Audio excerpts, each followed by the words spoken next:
My name is Jake. I grew up with just my mother, after my parents divorced when I was young. Mom had a chronic illness, and although she worked, full-time employment was difficult for her due to her condition, so she could only manage a few hours of part-time work. Since there was no child support from my father, we had to live on my mother's salary alone, leading to a very impoverished lifestyle. Yet, I was happy just to be with her. Our meals were modest, especially for a growing boy, but sharing them with her was enjoyable, and we never lacked smiles.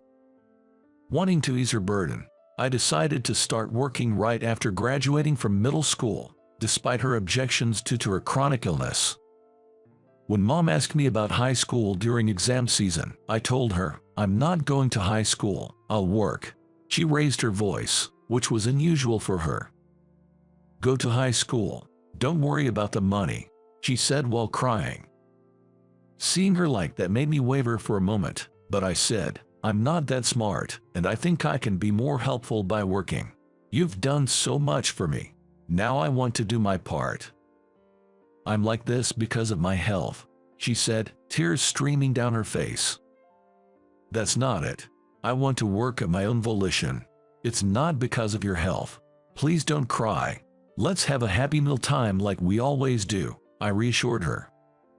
As I headed to the kitchen, I heard her say, "Thank you, I'm so proud of you," and I had to hold back my tears. My middle school teacher, Mr. Thompson, opposed the idea of me working right after middle school, saying, "Your mother will be saddened." But when I firmly said, "I've discussed it with my mother, and she understands," even Mr. Thompson had to relent. Honestly, finding a company that would hire a middle school graduate was challenging. Most companies required at least a college degree, and I couldn't even get an interview. That's when Mr. Thompson said, "A company owned by an acquaintance of mine is looking for sales staff. They're interested in interviewing someone with determination, even if they're a middle school graduate." Before he could finish, I blurted out, "Yes, please, I'll do it. Please arrange the interview." Then, wearing an oversized suit, I went with my mother to the company Mr. Thompson introduced us to. The HR person, seeing how nervous I was, laughed and said, "Don't be so tense. I've heard about your character from Mr. Thompson. You've got guts and don't get easily discouraged, right? We'd love to have you work for us," and I was immediately offered the job. Turns out, they had never hired a middle school graduate before, but Mr. Thompson had been persuading them for weeks to take an interest in me. Mr. Johnson, the company president, gave the green light, thinking I could bring a new perspective to the company.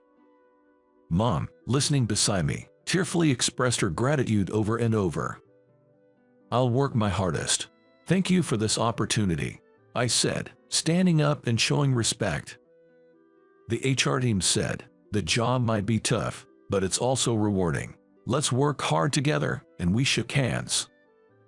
When I called Mr. Thompson to tell him the good news, I could hear him crying over the phone.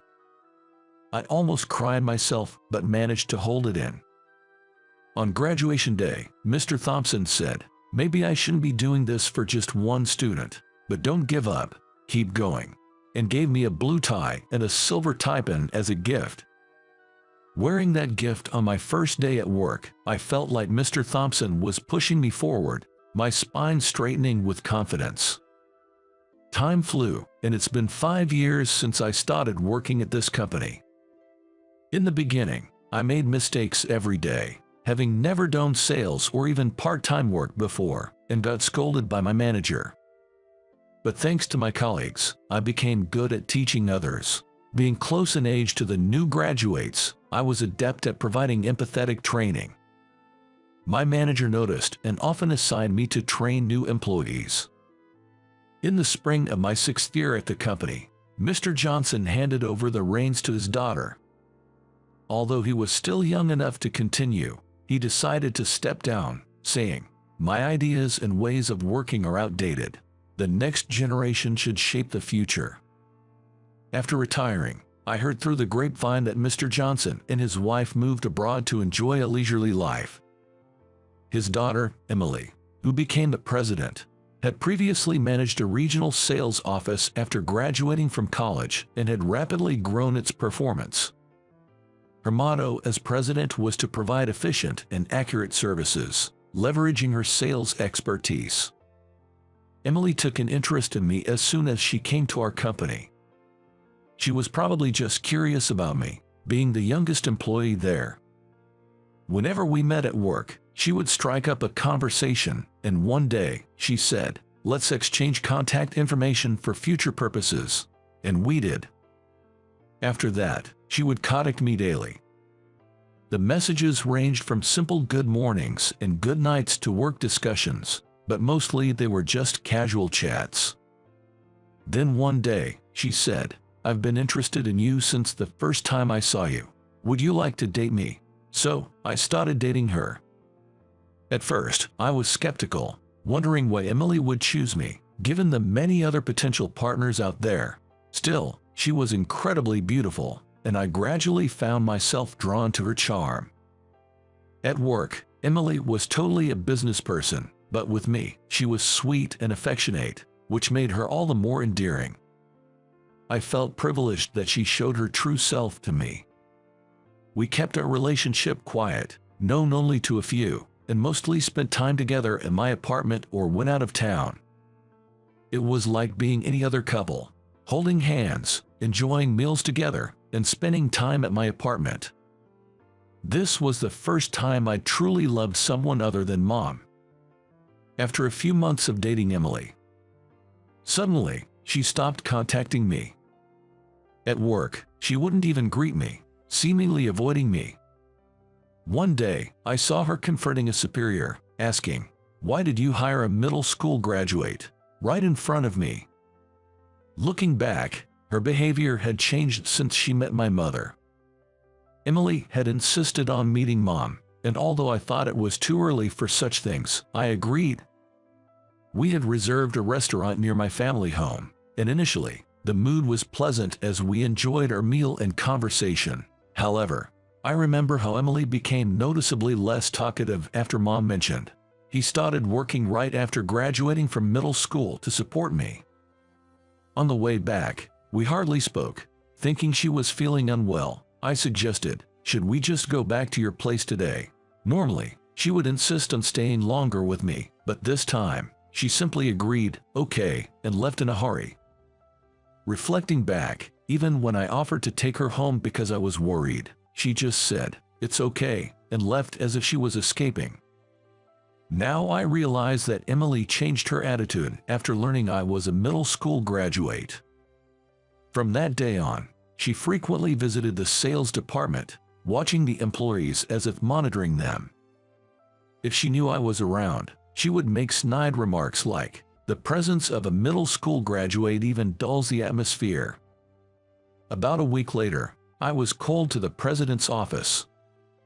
"Why are your sales so poor compared to others?" Interrogated like this by Emily, I began to explain, "I've been focusing on training new recruits," but she cut me off and said, "It's impossible for a middle school graduate like you to train new people.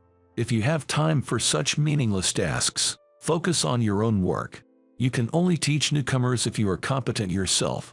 Understand, you need to meet this quota by next month." Hearing this, I was speechless as I looked at the document she handed me. It was filled with sales targets that even the top performers had never achieved before. "That's impossible in a month," I protested. "If you have time to train newcomers, you should be able to do it, right?" Emily said with a sly smile. That day, after work, I felt like my spirit was completely broken. My colleagues tried to encourage me, and my manager, who knew the situation, said he would talk to Emily on my behalf, but having lost all my energy, I submitted my resignation to her the very next day. "As expected, this is the fate of an incompetent middle school graduate," she said, and I left her office, trying not to cry. As I was gathering my things to leave the company, my manager stopped me. "Sorry I couldn't do anything for you," he apologized repeatedly. And then he said this. He asked Emily why she was so insistent on making me resign, because he was not satisfied with her attitude towards me. She was initially reluctant to speak, but opened up after he threatened to report the matter to the former president.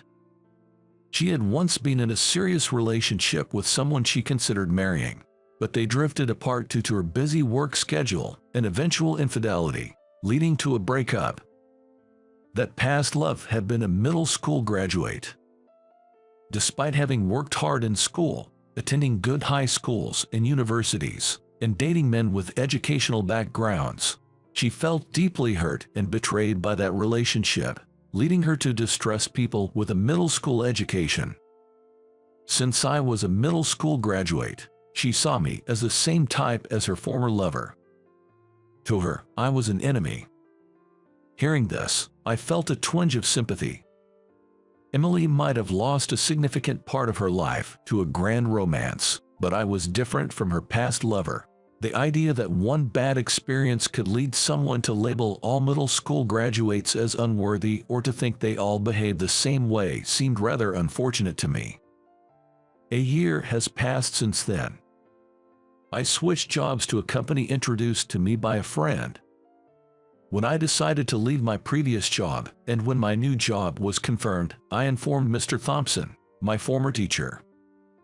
When I quit, he offered me words of encouragement over the phone, though I could hear the sadness in his voice. But when I told him about my new job, he was overjoyed and even sent me a navy blue tie to mark my new beginning. I couldn't bring myself to tell Mom the truth, so I lied and said I was headhunted. She probably knew I was lying but didn't ask any questions. On the first day at my new job, she cooked a special meal and made sandwiches for me. Actually, I was introduced to about 3 companies by my friend. All of them had good conditions and were willing to hire me despite my middle school education. Among them, I was particularly impressed by Mr. Carter of the company I ended up joining. I met Mr. Carter at a cafe on the day of our interview, which was arranged by my friend. We arrived at the cafe earlier than the scheduled time.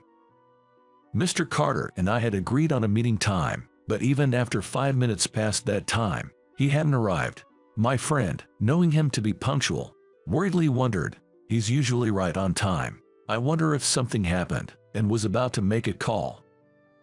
Just then, an elderly man hurried to our table, wiping sweat from his brow, and said, "I'm so sorry for being late." My friend said, "Mr. Carter, we were worried. It's rare for you to be late." Mr. Carter apologized, saying, "I'm really sorry. I ran into a bit of trouble on the way here. I'm Brad Carter," and handed me his business card. He looked familiar to me, and I tried to remember where I had seen him before. While walking to the cafe, I was chatting with my friend. On the way, my friend's phone rang, and as he talked, I walked along, wondering, what kind of person is Mr. Carter? My attention was inexplicably drawn to an elderly man and an old lady at a police station. The elderly man was making eye contact with the old lady, while a police officer nearby was talking to someone on the phone. Shortly after, a family member of the old lady rushed into the station and kept expressing gratitude to the elderly man. I thought maybe he helped the lost old lady, but didn't think much of it at the time. I asked him, "Were you by any chance at the police station earlier?" He replied, "Yes, I was. An old lady was having trouble finding her way home. I had to meet you guys, but I couldn't just leave her there. Sorry about that," he said, slightly embarrassed. During our conversation, I felt strongly that I wanted to work under him. As our meeting was coming to an end, I eagerly said, "I'd like to work for you, Mr. Carter." He laughed like a child and said, "You beat me to it. I was planning to scout you myself. Please, join us. We need someone like you at our company," and thus, my employment was decided on the spot. Having experience in sales, I quickly became a key player in my new workplace. One day during a break, I checked my phone and saw a massive number of missed calls. I felt a chill as the same number called again. Hesitantly, I answered, "Hello." It was Emily.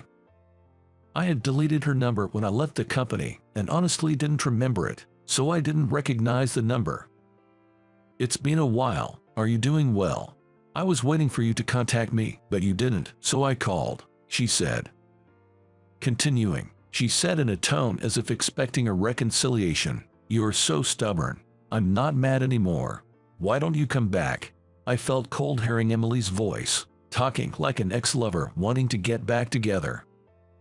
"I've moved on to another company, so I'll be going now," I said, trying to end a call. But Emily interrupted me.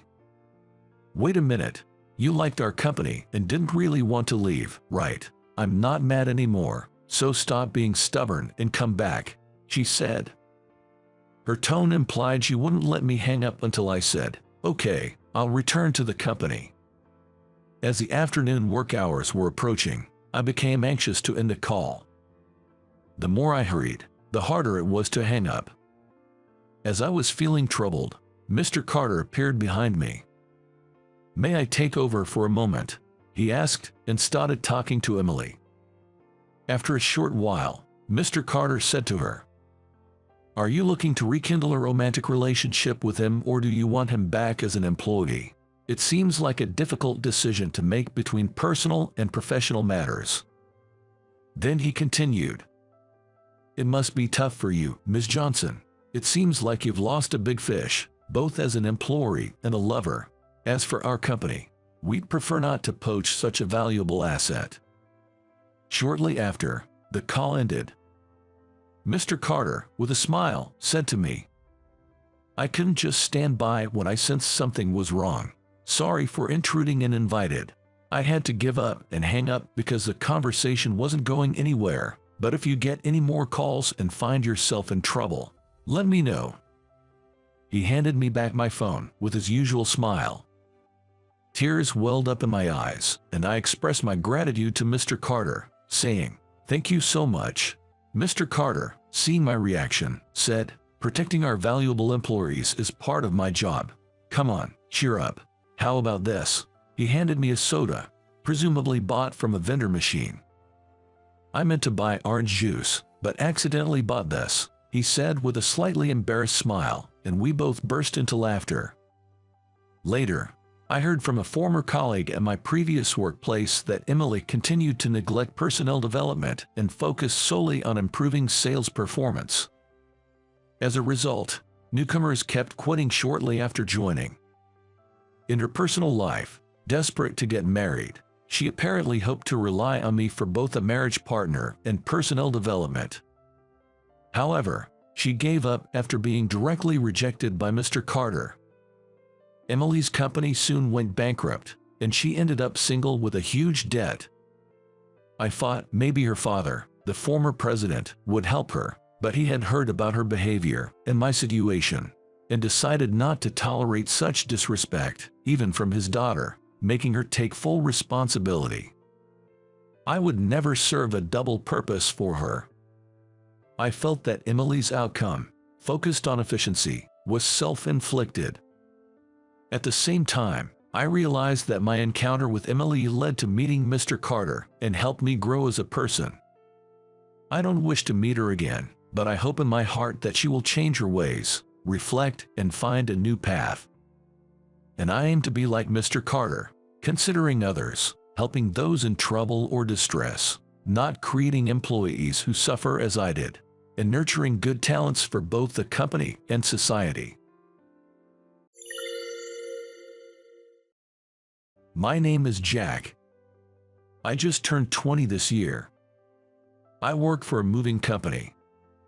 I don't have a girlfriend, nor have I ever had one. Moreover, there seems to be no prospect of getting one.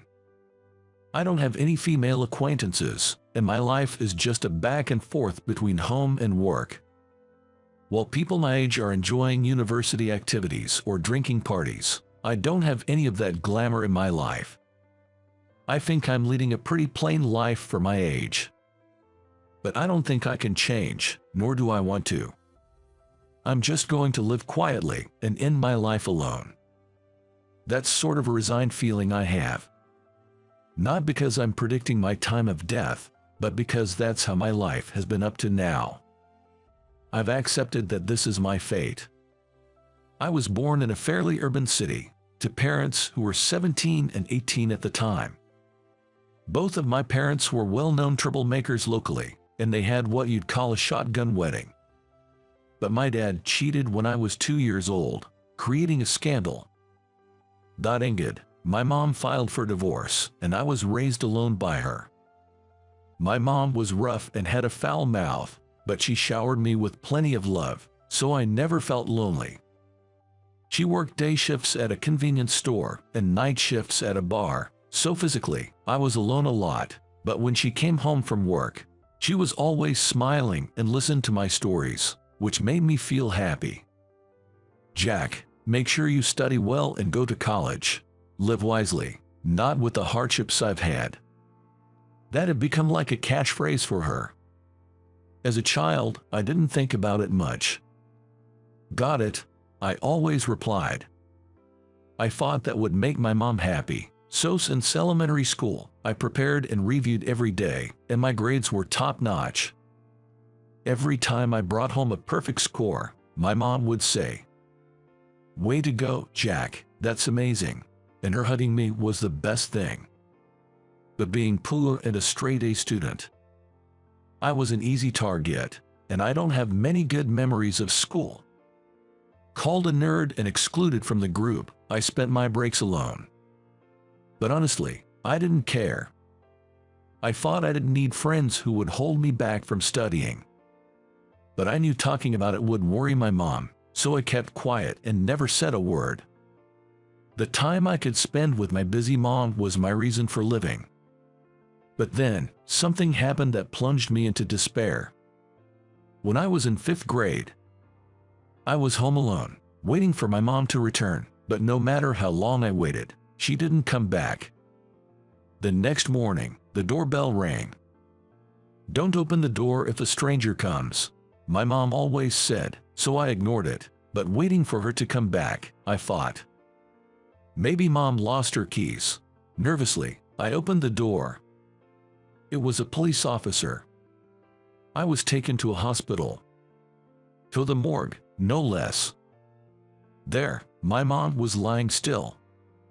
My only emotional support, my mom, had died in a traffic accident. My heart felt like it was crumbling with a loud clatter. It took a long time to accept reality. But my healing heart didn't wait for those around me. Because my mom ran off with my dad when I was born, she became estranged from her family. There was no relative willing to take in a child like me. My father was nowhere to be found. In the end, I ended up in a foster care facility. The people at the facility were very kind and tried hard to make me feel comfortable, but it was just a nuisance to me at the time. I had never thought of getting along with anyone other than my mom, so I couldn't adapt at all. Even as a middle schooler, I remained quiet, and of course, making friends was out of the question. But out of habit, wanting to make my mom proud, I continued to work hard at my studies and remained at the top of my class. Having moved on from the same elementary school to a local middle school, almost everyone knew about my family situation. The bullies, who had already targeted me, began to harass me even more, using my situation as an excuse. "Must be lonely without your beloved mom, huh? You have no friends, so all you do is study, right? Poor thing." Being subjected to such heartless words was an everyday occurrence, and I became numb to whether it was painful or not. Amidst this, there were just 2 people who spoke to me. One was a guy named Kevin, a classmate since middle school. He was flashy and had lots of friends. It didn't seem like he had any reason to bother me, but there was one thing I suspected. It was the presence of another person who talked to me, a girl named Maria, also a classmate from middle school. Maria was what you'd call a person with both beauty and brains. Even I, who had no interest in others, could tell from the atmosphere that she was respected by both boys and girls. I had no acquaintance with Maria. "Good morning, Jack." "Bye, Jack." Suddenly, she started speaking to me like this one day. There was no malice in her behavior, but she didn't talk to me beyond that, just greeting me with a smile every day. Back then, I didn't feel happy or annoyed by it, but now I think those greetings from Maria made me feel like I existed. But let's get back to the point. It seemed that Kevin liked Maria and started bothering me, suspecting something between me and her. "Hey, are you close with Maria? Maria's cute, right? I went to the same elementary school as Maria."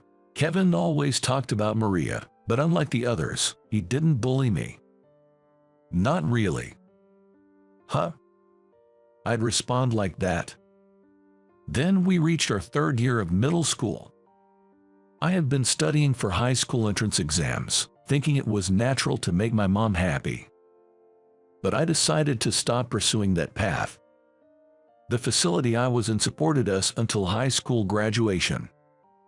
Moreover, with my good grades, I could have been recommended to the top local high school. But I couldn't find a reason to stay in the facility and continue going to school. My mom probably thought graduating from a good school and joining a good company would lead to happiness. But I couldn't see any vision of happiness for myself anymore. Since I'd be looked down upon by others and live alone anyway, I might as well truly be alone. I thought it would be easier to earn a modest living without being looked down upon by anyone. Despite persuasion from the facility staff and teachers, I chose not to pursue further education and instead started working at a moving company, where even a middle school graduate could start with part-time work. Soon after, I left the facility and began living alone in a small apartment. The apartment, with no one else there, was more comfortable than I expected. Additionally, the employees at the moving company, who were very fond of me as a teenager, helped me become more accustomed to interacting with others over a few years. As an adult, I didn't face any unreasonable bullying, so on the surface, I think I became a normal working adult. But I always thought the deep-seated wariness of others in my heart would never go away. I was promoted to a full-time employee at the moving company when I turned 18 and was leading an ordinary life. Recently, as I was approaching 21, I stopped by a convenience store after finishing a job a little far away. "Hey, isn't that Jack?" That's what a guy around my age said to me. "Who are you?" I didn't hesitate to ask. "Man, that's harsh. It's me, Kevin. We went to middle school together." For a moment, I genuinely couldn't remember, but hearing middle school reminded me of the one guy I could think of. He was about the only guy who ever talked to me. But even so, I had nothing to talk about with him upon this reunion. While I was struggling to respond, Kevin continued. "Long time no see, huh? How have you been?" Starting such a harmless conversation. If there's nothing much to talk about, he doesn't need to bother talking to me. Just as I thought about leaving. "Do you have a girlfriend now?" he asked. Finding this bothersome, I wanted to end the conversation quickly and said, "No, I don't." That was a mistake. Perfect timing. We're about to have a mixer, and one of the guys just canceled. We're in a bit of a bind. I'm not going. I quickly refused before Kevin could continue. However, Kevin was not one to give up easily. "Please, man, you can sit there, and of course, since it's last minute, I'll treat you." He was persistent, almost as if he'd follow me home if I refused. Honestly, I often go to drinking parties for work, and I'm not as averse to interacting with others as I used to be. Since he was offering to treat me, I thought, well, if he's going this far, maybe it's okay. Maybe I also harbored a bit of longing for the idea of going out drinking with friends. So I found myself agreeing to this invitation, not knowing I'd regret it later. Led by Kevin, we met up with another flashy guy at the station. "This is Jack, a classmate from middle school." When Kevin introduced me, the other guy chuckled a bit, which caught my attention. "Nice to meet you. Thanks for coming today." But he quickly said that, so I soon forgot about it. We headed to the Italian bar, the venue for the mixer. I had only been to regular pubs when going out with my colleagues. This stylish place was exciting for me. Trying to hide my excitement and maintain a serious face, the women soon arrived. A flashy girl with blonde short hair, a girl with long curly brown hair, and a quiet-looking girl with glasses and black hair. The girl with glasses sat opposite me, and the mixer began. At first, we did introductions and had harmless conversations, but as the alcohol started to take effect, I began to feel uneasy about Kevin's behavior. Just drank a bit too much. I'm full already. One of the girls said as the drinking party was nearing its end. It's all right. Jack here will eat it all up. What? I'm full too. That's what I thought, but then Kevin said, because this guy grew up really poor, you know. His mom worked at a nightclub, so he's always hungry for food, right? I couldn't find it in me to smile at Kevin's cheery inquiry. Yeah, it's true, but would you say that in front of people you've just met, and claiming I'm starving for food? Something dull seemed to stab at my heart, but I couldn't afford to dwell on it with the atmosphere turning sour. I just endured and ate the food passed to me. I felt miserably humiliated for the first time in a long while. And get this, he was so poor and friendless, that's why I was the only one who befriended him. I'm a nice guy, right? I never asked to be his friend, not even once.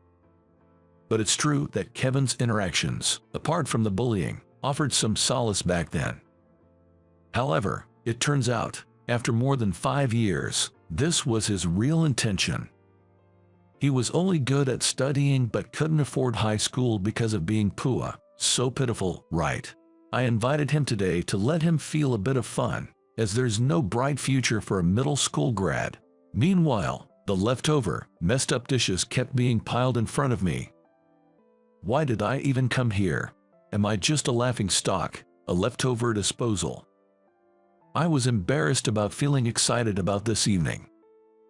And there was this super cute girl Maria in our class, but he mistook her talking to him as her liking him. It was so cringy. He's making stuff up. Enough already. I felt pathetic for only being able to think this and not being able to verbalize it. I'd continue to live, being looked down upon by those above me. I thought I had changed for the better after getting a job with a middle school diploma, but it wasn't true. I was just turning a blind eye to the harsh reality. As I felt my world going dark and looked down. That's cold. I heard splash and the girl's screams. Shocked, I looked up to see the girl with glasses standing up and splashing the contents of her glass on Kevin. All this while, you've been talking, but none of it's been funny. And that Maria girl probably liked Jack much more than someone who can understand other people's pain like you. At first, I didn't understand what she had said or done. But slowly, I realized she was standing up for me. Kevin, initially stunned, angrily said, your words mean nothing to me, plain Jane. What do you think you're doing anyway? The girl with glasses, ignoring him, grabbed my bag and said, let's go, Jack. Hey, wait. I followed her, led away from the restaurant by the girl. Kevin was still saying something, but the girl didn't flinch. Honestly, I was relieved and felt refreshed. If I had stayed there any longer, I might have broken down in tears, despite my age. My past and future seemed too bleak. Thank you, I managed to say as we walked out into the bustling street and stopped by a quieter riverside. It's okay, I was just fed up. If I overstepped, I'm sorry, she said. She turned back to hand me my bag. Wait, was she speaking informally just now? Puzzled, I took a good look at her face for the first time. With glasses on and her bangs covering most of her face earlier, it was hard to see. Under the streetlight, her long bangs fluttered, revealing a face I recognized. I might not have noticed under normal circumstances. But having just heard about her, I recognized her immediately. Maria. She had matured a bit, but her dignified, delicate features were unchanged. "Yeah, long time no see," she said, with the same easygoing manner she had in middle school. Turns out, she was asked by her university friends to attend a mixer but didn't want to seriously meet any guys, so she disguised herself to look less appealing to men. Kevin probably never dreamed that the girl was actually Maria herself. But still, even after 5 years, I had managed to cause Maria concern again. Back then, her greetings were just her way of caring for a lonely me, something I can clearly understand now. "Sorry for troubling you." "Well then." I said that and was about to leave her presence. But then, "Why are you apologizing? You haven't done anything wrong, Jack." Maria said that. Her words were as straightforward as they had always been. Living straight and true, she could say such things without hesitation. Meanwhile, I feel as if everything I do is an apology in itself. Why? Because I'm pitiable, right? You're caring out of sympathy. It's kind of you, but I'm okay. I've always been like this. I'll continue to live a life where I'm looked down upon by those above me and just endure it. I've accepted that, and I don't want to be helped. It might feel awkward for you, but it's a waste of time for someone like you to worry about me. I don't know why. Why did I say that, even though I was happy she helped me? Maybe because Maria's straightforwardness and radiance made me feel my own inadequacy. I wished I could disappear after saying such things to the very person who had just helped me. But Maria didn't get angry or retaliate. "I'm not doing this out of pity. What I said to Kevin and my actions in middle school were all because I wanted to. I'm not doing anything reluctantly." She communicated this with her straightforward words. She wasn't acting out of obligation, but rather following her own feelings. Another heart-touching statement for me. Not knowing how to respond, I remained silent. Don't think of yourself as pitiable. Don't decide your future is doomed. Sure, you've faced a lot of hardships, but you've overcome them. That makes you amazing, Jack. You worked hard in your studies and did chores to make your mom happy. Anyone who tries hard for others is kinder and stronger than anyone else. Her words seemed to gently thaw a frozen part of my heart that had been cold since childhood. Maybe I had always longed to hear someone say you did well or that's amazing, especially since losing my mom. I never expected Maria to say such things. Tears began to flow from my eyes, as if a string had been cut. I ended up crying because of Maria, despite having managed not to cry earlier thanks to her. Maria patted my back until I stopped crying. After that, Maria and I started meeting and talking more often. My first friend, as I never really had friends before. Being with her, I naturally began to relax and smile more. About 3 months into our relationship, I asked her something that had been bothering me. "By the way, did I ever tell you about what I did for my mom?" Maria would have been a stranger when my mom passed away in middle school. I didn't remember sharing such personal details with anyone then. Actually, my mom was a senior of your mom. She often talked about her, and since elementary school, I always wanted to meet you. I heard you were a kind boy who cared a lot about his mom. That was news to me. Sorry for turning out to be such a gloomy and dull guy, despite your expectations. I said a bit self-deprecatingly, but Maria's response was unexpected. "No, I thought you were exactly the kind person I expected. I saw you early in the mornings in middle school, watering the classroom plants. I used to come early for my class duty." I was surprised she remembered such details. "Well, I was the plant caretaker. There were 2 other caretakers, right, but you were the only one who consistently came early, even when no one was watching or had to tell you. That's why I've liked you for a long time." Her words were something I never expected. Really. As I stood there, surprised and at a loss for words, Maria continued. "Didn't you notice, even at the mixer, I said those things to stand up to Kevin, but I really meant it. I was so nervous saying it, but you didn't react, so I thought maybe you didn't hear me. The girl named Maria would have liked Jack more than you who can understand someone's pain. Indeed, Maria had said that, but I had taken it as just a turn of phrase. It didn't take long for us to start dating after that. The future I once thought was hopeless turned out to be incredibly bright, spending it with someone who made me love myself, warm and radiant like the sun. And today, 2 years later, we get married. I, who had nearly given up on my life, can't say something cool like the future opens up if you don't give up. But now, with the happiness before me, I've learned to cherish it and to have hope for the future. Together with my wife, who stands by my side. You are still single. My wife is a beautiful secretary, a world apart from a less educated and a poor guy like you. After 30 years, I thought I was reuniting with an old classmate, but David was quick to look down on me. I understand his desire to boast since I was the only one among our classmates who couldn't pursue further education after junior high. He also seems eager to spread the word about his wife being beautiful and hard-working. If my family hadn't been poor, I wouldn't have had to work right after junior high, and I could have attended a better high school than David. In that sense, I was considered a loser back at that time. Then, a woman in a navy blue suit came back with food on a plate. So, she's David's much bragged about beautiful secretary. Let me introduce you. This is my wife, Michelle. Beautiful, isn't she? While she might be considered beautiful, her makeup is a bit heavy. Michelle started trembling when she noticed me. My name is Michael Richardson, and I'm 45 years old. I run a construction company called Richardson, which employs 7,200 people. Hearing this, you might think I've led a privileged and elite life.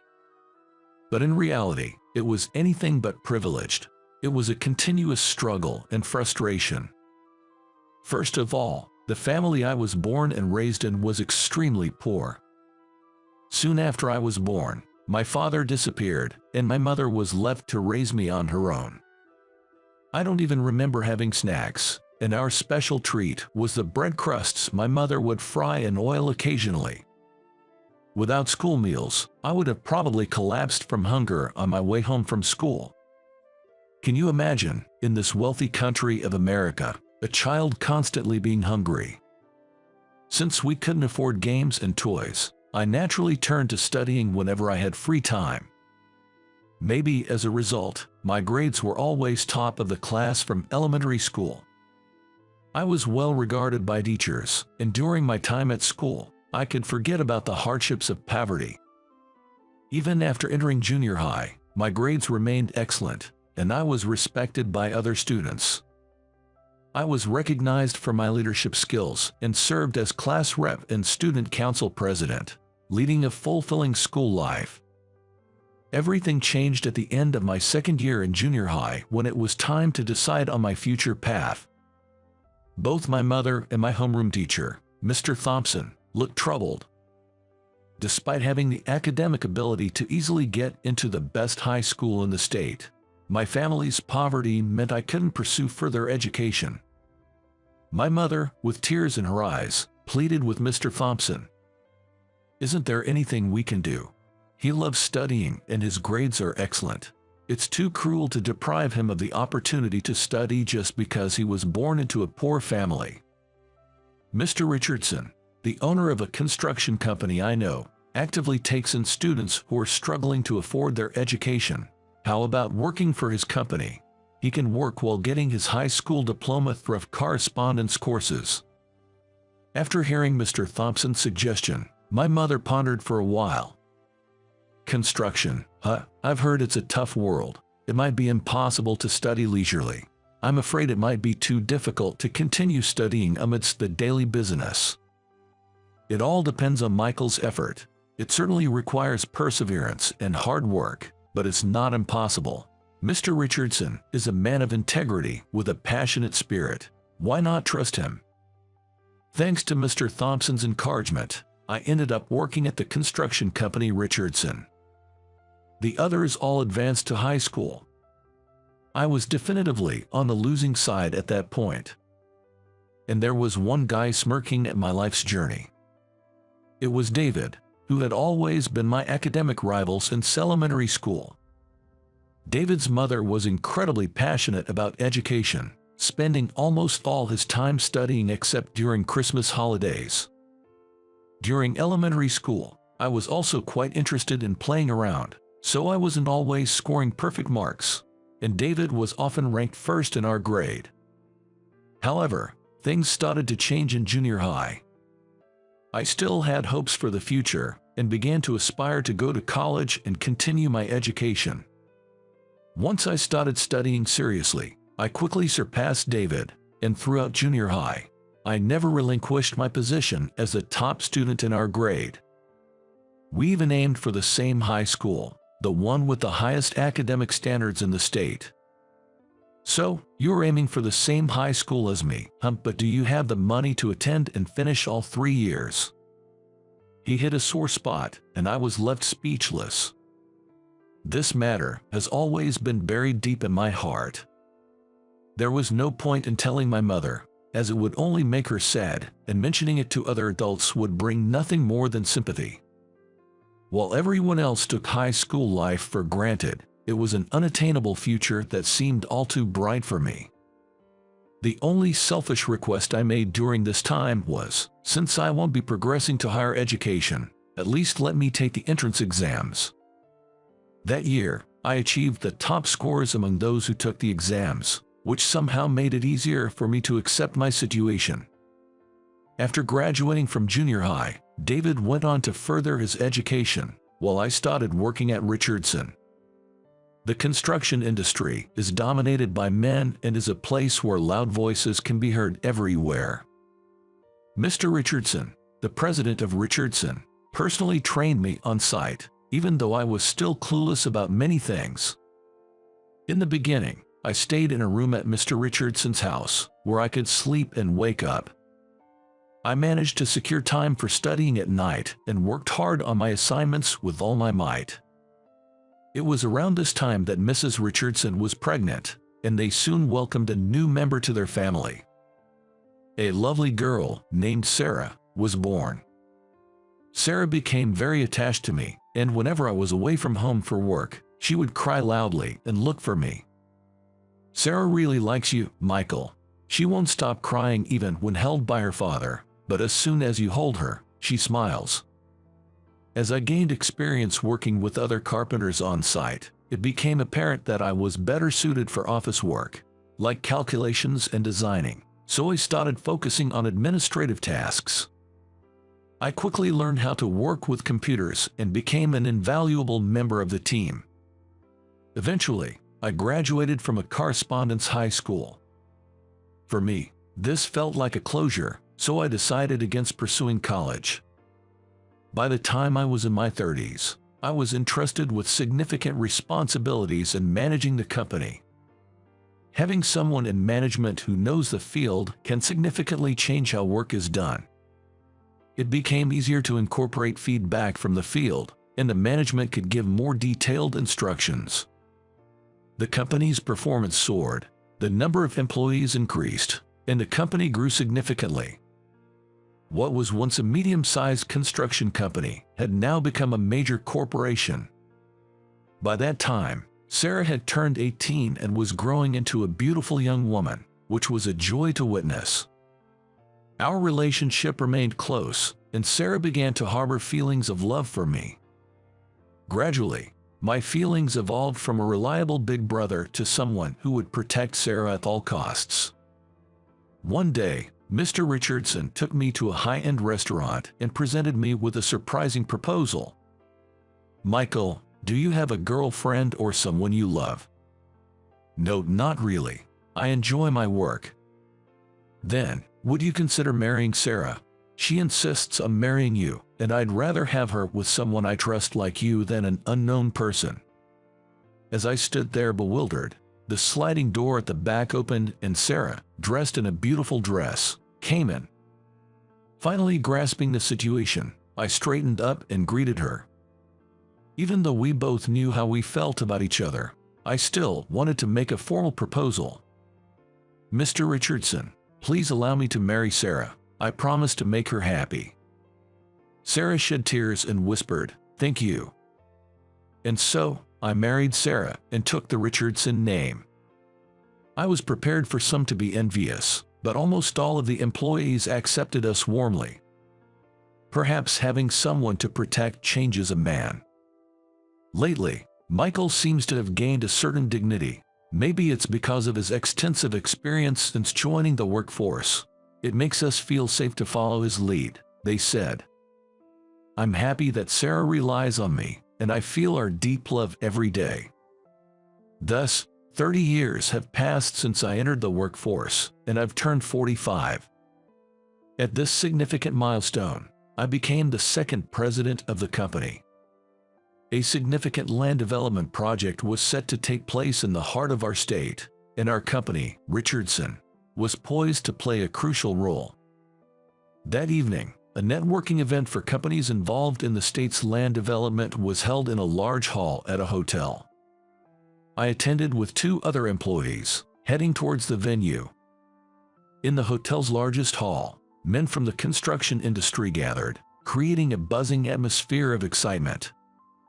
Not only were employees from companies already involved in the development present to deepen relationships, but many salespeople from companies looking to participate were also in attendance. Furthermore, this networking event welcomed families, and I spotted a few women who appeared to be the wives of construction company presidents. Sarah mentioned she might join us if she finished her household chores in time. The employees I brought with me quickly joined the line for the buffet-style food upon spotting it. For the time being, I had a champagne glass I received at the entrance and leisurely surveyed the surroundings.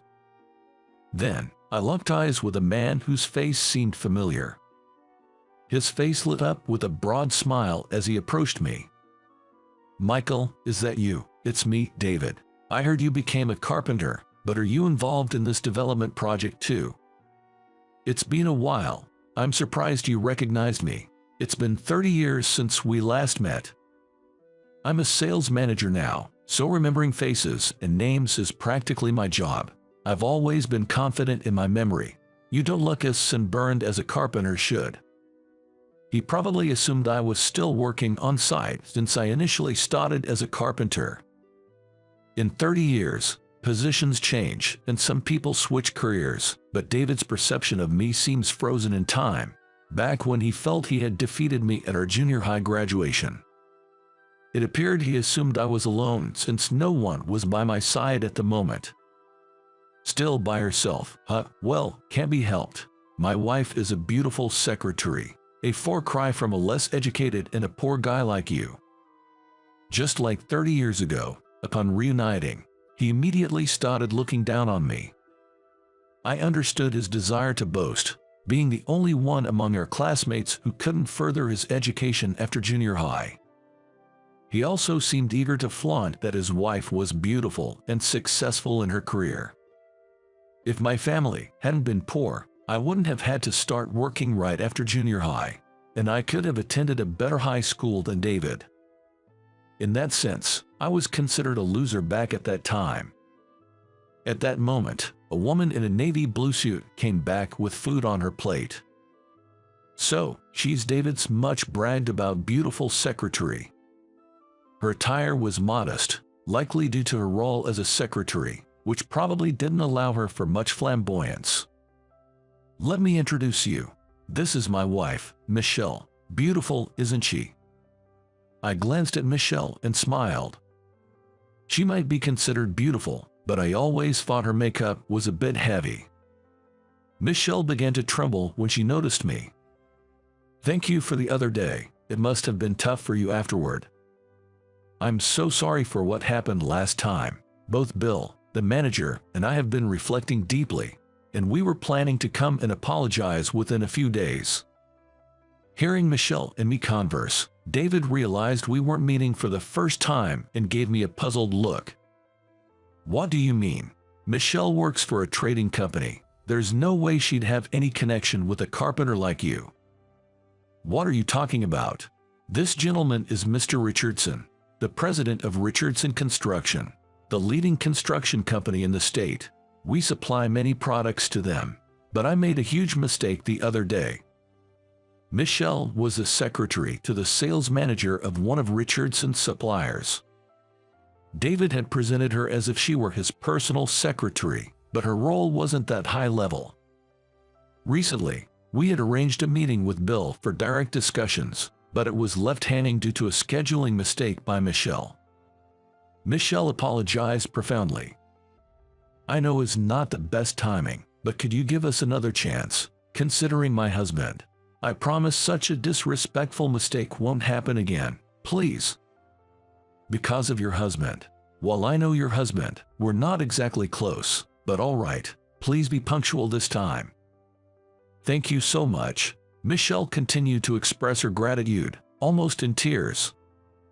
David was initially dumbfounded but gradually turned pale as he understood the situation. "Richardson, that's a major corporation. You're its president. How can someone who has a low level of education become a president at your age?" "What do you mean how? It's the result of hard work. I've been part of the workforce longer than most, which probably means I've put in more effort." Michelle nodded deeply, impressed. "We're well aware of your achievements. You were reputed to be highly capable, but what's more commendable is your respect for the people you work with." David's mood soured even further. Seeing his proud and beautiful wife praising me, whom he looked down upon, must have made him feel belittled. "So, you're married too?" "I guess it's about that time. I got married when I was 23. How long have you and Michelle been married, David?" "You married quite young. I got married at 32. We were both career-oriented, living a work-centered life." "It seems like they are what you'd call a power couple. Having financial stability and a wife who always dresses elegantly, alongside both spouses advancing their careers, would indeed be something to boast about." Michelle looked around. "Is Mrs. Richardson not here? I've heard she's beautiful. I've been hoping to meet her." "My wife should be arriving soon. I'll introduce you then." Just the mention of my wife being beautiful seemed to sour David's mood. But he probably assumed it was just an exaggeration since she's the wife of a significant client. Then, Sarah arrived briskly. "Sorry I'm late. The kids just wouldn't go to sleep." Both David and Michelle were taken aback by Sarah's youthfulness. "How old are you, ma'am? You're quite young. It's surprising." "She's 30 this year. She was born the year I joined Richardson. To me, it feels like I've watched her grow up and waited until she was old enough. That's like a dream for many men, isn't it?" I couldn't help but feel somewhat flattered, scratching my head to hide my embarrassment. I filled Sarah in about David and Michelle. "I decided I would marry Michael since I was born. I rushed into it as soon as I turned 18 because I was worried someone else might snatch him away." "What a lovely story. Are your children quite grown now?" "They're still young, 5 and 3. We wanted to spend time just as a couple for a while after getting married, traveling abroad and playing golf, enjoying a prolonged honeymoon." Nodding with a smile at Sarah's innocent words, I could sense that Michelle's heart was in turmoil. It was probably because of Sarah's noticeable pregnancy. Sarah loves elegant simplicity and doesn't seem like she's bogged down by the care of small children. The jewelry, bag, and shoes she's wearing are all top of the line. She only buys limited edition items from well-known brands, and her friends, who also love branded goods, are envious of her collection. Michelle, who seems to have a keen interest in branded goods, appeared to feel down comparing her possessions to Sarah's. I thought marrying David would mean a financially comfortable life, but his spending habits are so extravagant that I still need to work to manage our finances. That's why we ultimately decided against having children." Michelle bit her lip in frustration. Seeing Sarah tenderly caress her belly must be painful if Michelle had to give up having children for her career. Men can be a father even at an advanced age, but it's not the same for women. David, who had been listening to the women's conversation, seemed displeased. There's no point in talking about it now. Besides, you're just as bad with money. Normally, when both spouses work, they contribute equally to the household, but you keep splurging on your bikes, leaving me to foot the bills. So much for your beautiful secretary. You buy all those unnecessary designer bags and clothes. You don't need more than one, but you buy a new one every time a new collection comes out. As the argument between the couple escalated, Sarah excused herself to get some food, leaving the scene. I finished my champagne, pondering the life David had led. He went from the top high school to a prestigious university, landed a prime job in sales, and married a beautiful woman. Without children, he must have more disposable income than most. He probably enjoyed boasting about his life and having others envy him. But now, reuniting with me, he finds the person he looked down upon as living a far happier life. This mindset would only lead to disappointment when comparing himself to someone even more successful. I consider myself happy, but not by comparing my life to David's. Happiness isn't about feeling superior to others. I'm not the wealthiest person in the world, and my job has its share of difficulties. It's absurd to feel down when comparing oneself to the world's wealthiest. Since I'm at this networking event, I'm looking forward to new acquaintances. I started to distance myself from David. Just then, David grabbed my sleeve, stopping me. "Hey, Michael, could we discuss potential business with your company? We've been focusing on expanding in Asia but face some setbacks. We're thinking of shifting our focus to this state's development projects." "I see. You've been looking overseas and missed the boat here. That's a significant oversight. We studied together during our middle school days. Now that we're adults, let's work together again." It was a ludicrous suggestion. I couldn't fathom how he arrived at that conclusion. To this day, I still remember David's scornful words asking, "Do you even have the money to attend high school for 3 years?" With me out of the picture, David must have enjoyed a significant sense of superiority. If I hadn't been there, David would have been the top student. I think there's no point in getting involved with me now, and I'm not exactly overflowing with philanthropy. Frankly, David's presence is nothing but a nuisance. Sorry, but I'm going to have to decline. I don't see our relationship being cordial. David was left speechless, exclaiming, "What?" It seems he never expected to be turned down. "Come on, Michael. Don't say that. Honestly, my sales performance hasn't been great lately, and I might be demoted if it continues. I desperately want to avoid that." As harsh as it might sound, that's a reflection of your abilities. Who would want to start a new transaction with someone facing demotion due to poor performance?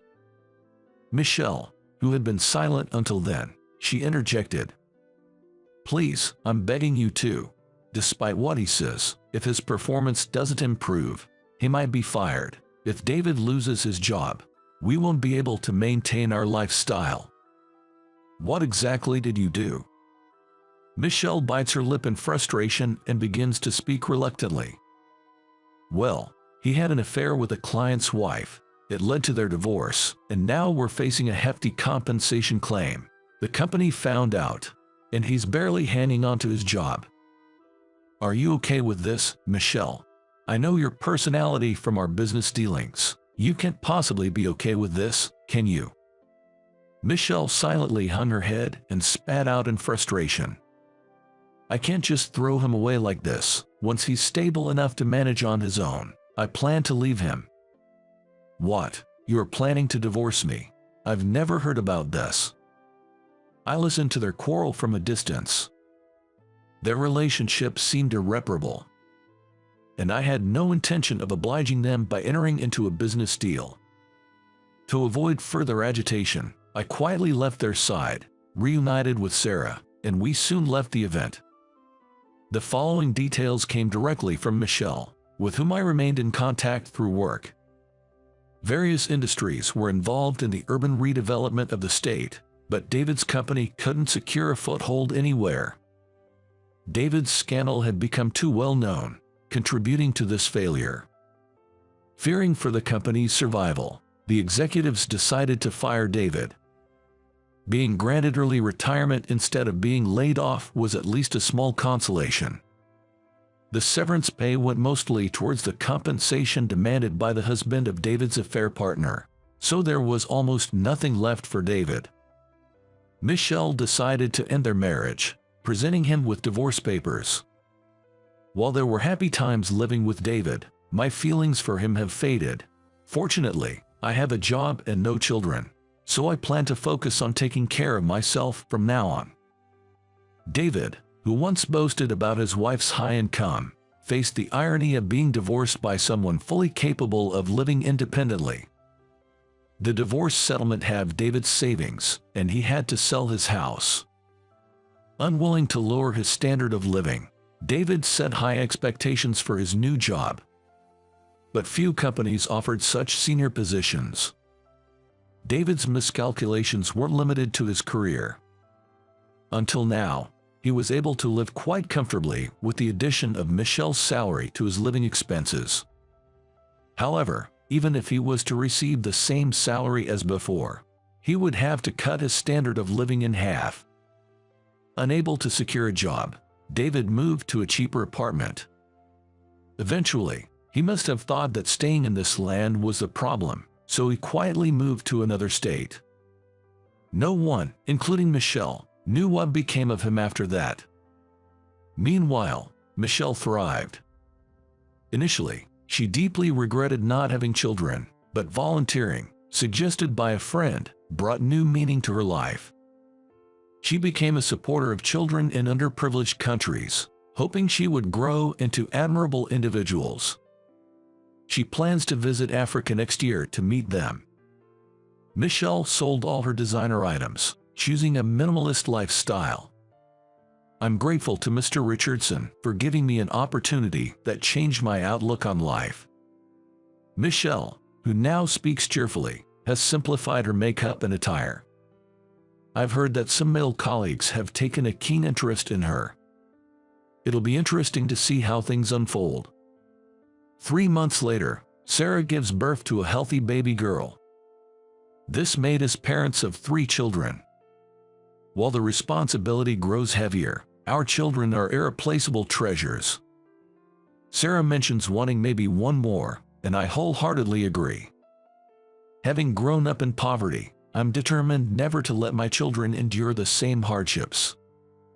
Maintaining my health and working hard are crucial for that. Lately, I've come to understand what it means to invest dreams in your children. However, I'm cautious not to force them into what I believe is best. Sarah, with her keen eye, will surely keep me in check. The state's redevelopment project is progressing smoothly. Currently, the area lacks sufficient public transportation, so making car travel is essential. Because of their mobility issues, they have to drive a car to get to the hospital. This is a problem across America. But in 5 years, with the introduction of subways and dedicated bus lanes, people will be able to travel to many places without relying on cars. I hear that autonomous buses will also be introduced on a trial basis. The number of hospitals and care facilities is set to increase. Though we're working hard now, we definitely will age. We are working hard now to make it a comfortable city to live in by that time. For our children's future, we're doing all we can now. As I gaze up at a building under construction, I pledge to redouble my efforts.